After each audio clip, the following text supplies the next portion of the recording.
Ash Grunwald, welcome to noise11.com. I am blown away by this new album that you've done with Josh Teskey. Push the Blues Away is the name of the album. I'm still coming to terms with the fact that this is an Australian-made record. Well, I think that's a compliment. I don't know.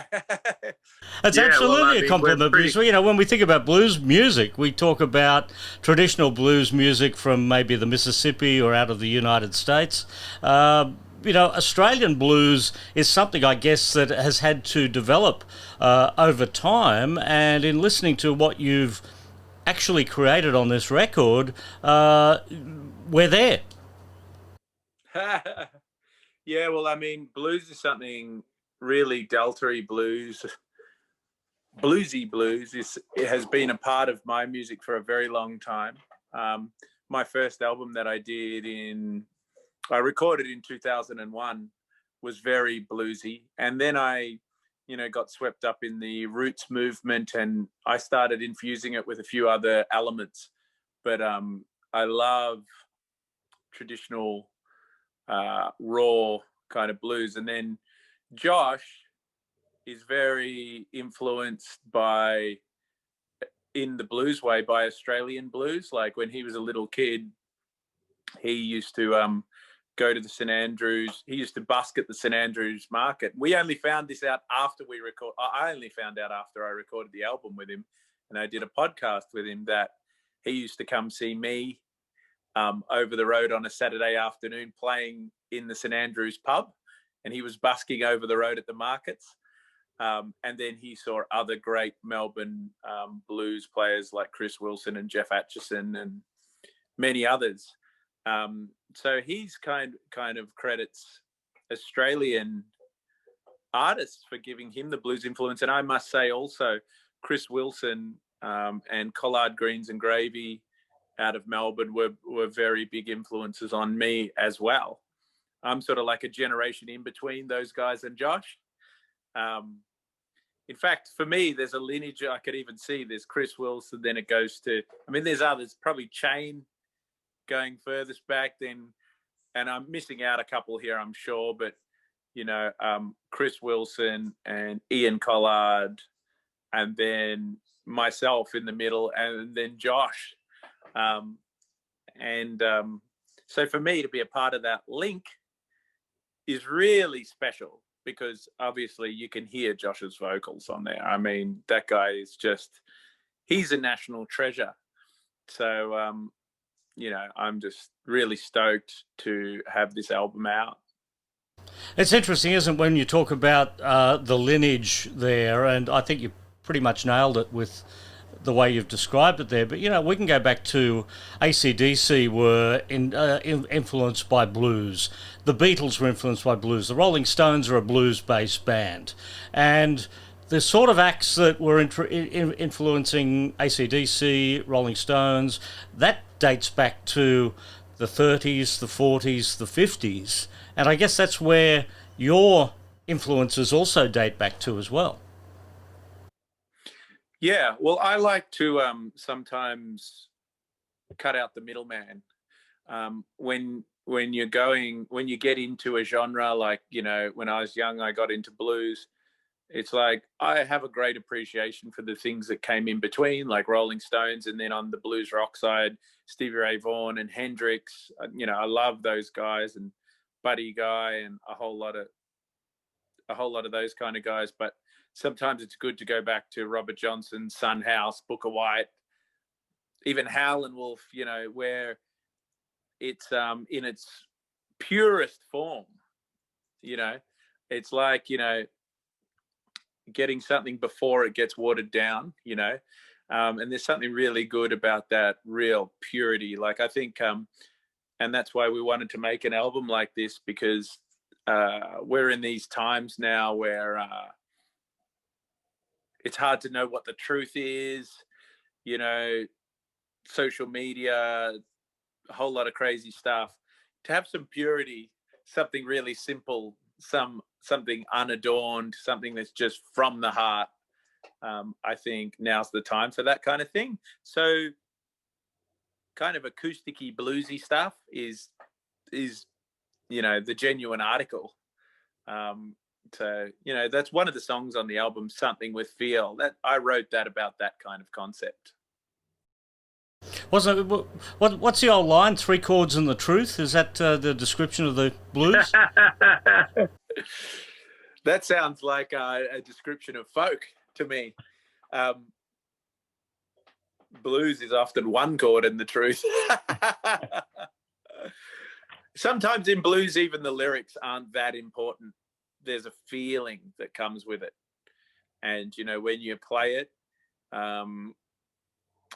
if you especially, I know Josh feels it. I can tell it from when I jam with him, and just everybody can feel that. That's why the Teskey Brothers are so big. That he's going to some other place when he's singing. And that's what I do as well. And it's just it's a really amazing feeling to play that music. And I think some people really tap into that, and they can really sense that feeling. And that's what it's all about for us. I would, in listening to the Teskey Brothers, assume that they are more a soul influenced band more so than a blues based band. Geographically, you all come from the same place, that Mississippi, Memphis, that whole area.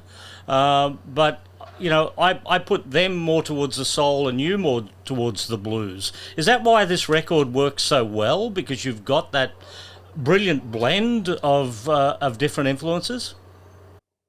I would say so. And I feel like I got a massive kick out of hearing, because in that soul voice, I think it's when you're a soul singer like Josh, soul happens in a major key, which blues is normally in a more of a minor key, sung in a minor key. And soul, you actually have to hit all these melody notes. Like when I go to sing soul, I would think I could sing soul perfectly, but I sing often out of tune the first time around, because it's hitting all these major notes, the sort of notes that you also hit in folk music. It's really interesting. So that's what soul does. So to turn Josh to the dark side on a couple of songs and hear what that voice that's so much more precise can do in a bluesy context is really cool. And he does a lot of different things, but I love it when somebody with a voice like that turns to the bluesy stuff. It sounds awesome. Now, there was a moment before you two decided that you were going to be doing this record. I think, were you working with the Teskey Brothers, or were they working with you in the studio, and then this became the offshoot from that? Yeah. The Teskey Brothers were guesting on one song of mine, which was very nice of them, from my last album, a song called You Ain't My Problem Anymore. And we were shooting the film clip in their studio, which is a beautiful, beautiful, all analog studio. And I just started jamming on a song called The Sky is Crying, which is an Elmore James song. But a big influence on me was Chris Wilson's version from Live at the Continental. And I was just about to go play a memorial for Chris, because he had died the year before at Port Fairy Folk Festival. So for me, the song was fresh in my mind. That's why it was in my mind. And I started playing it, and Josh started jamming along, and that was it. We connected. And I felt that passing that second. I felt that passing of the guard too, because, I'd jammed with Chris and done so many, a lot of cool stuff with him as well. So it was a really sort of emotional passing of the baton or something for me. But that's how it started. How quickly did this album come together in the studio? Like you're both listed as co-writers, so how long did that entire creative process go from writing the songs to finishing off the album? Well, we decided that whatever we brought to the table, we were just going to see what happened, and we were just going to we were going to co-write. Everything would be a co-write no matter who brought what, and then there's no this person pushing for this or that person pushing for that, or we just said that at the start, and it was cool. So we both actually brought different songs, so you can hear Josh 100% in Push These Blues Away and Hungry Heart, and they're really his songs. And then the other four, there's another 4 originals on there which I really primarily wrote, but we put them together and brought them to life together. And then there's just 2 covers, and it went a lot quicker and a lot easier than I think we anticipated. And the plan also was to literally fully come up with, from start to finish, a few songs in the studio. But by the time we got through what we'd brought to the table, we had an album. And it was cool. But for me, the songs that I wrote, I just wrote them for the project at the last minute.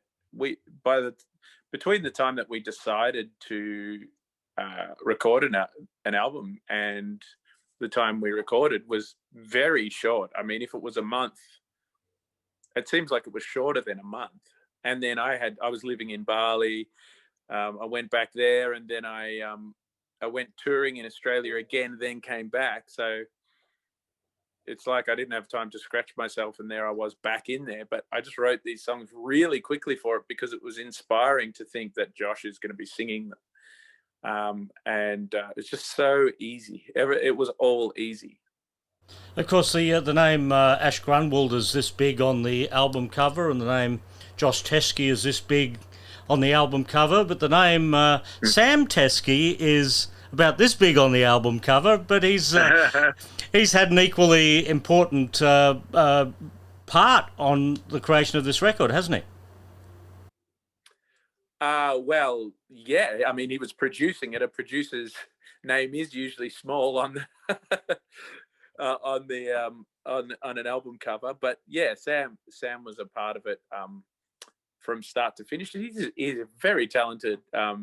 Did a great job producing it, and obviously he's a great blues guitarist in his own right, or a guitarist. And actually, when he was mixing, he ended up doing some very tasty little overdubs on there as well, just to fill a few things out. But in typical style, in the same style that actually makes the Teskey Brothers music really cool. He didn't go put some flashy solo on there or anything like that. He just did what needed to be on there, and I think that restraint is a very powerful part of their sound. And, I've done all sorts of things myself. Like I've done restrained albums, like my first one. And then often the things I do will have 150 tracks of audio on them. So I do really complicated things as well. But for that album, I think it was really important. I enjoyed going down that Teskey Brothers rabbit hole, and I think Sam's the embodiment of that taste and restraint, and even choosing to leave a few mistakes in, just making things really genuine, recording all to analog tape. So he did an amazing job. It sounds an incredible recording project. Will there also be live performances between the two of you that come off the back of this? Yeah. We were planning to be touring in March this year. Obviously, everybody's lives have been interrupted. So, and I think, the dates we were going to do early 2021. I think that's been pushed back now. I think we're looking at around June, but we are also doing Blues Fest together. We're both doing, like, Teskey Brothers are playing Blues Fest, I'm playing Blues Fest, and then Josh and I are going to play a set at Blues Fest, and probably WOMAD too. Hopefully that goes ahead. Mm-hmm. Well, I look forward to hopefully if we can get a tour out of that. That would be very, very nice for 2021. Yeah. Well, great to hear about this record. Push the Blues Away is the name of the album. An absolutely brilliant combination of talents there with Ash Grunwald, who we've been speaking to here, and Josh Teskey, and a little bit of Sam. Ash, great to talk to you. Thanks a lot for having me.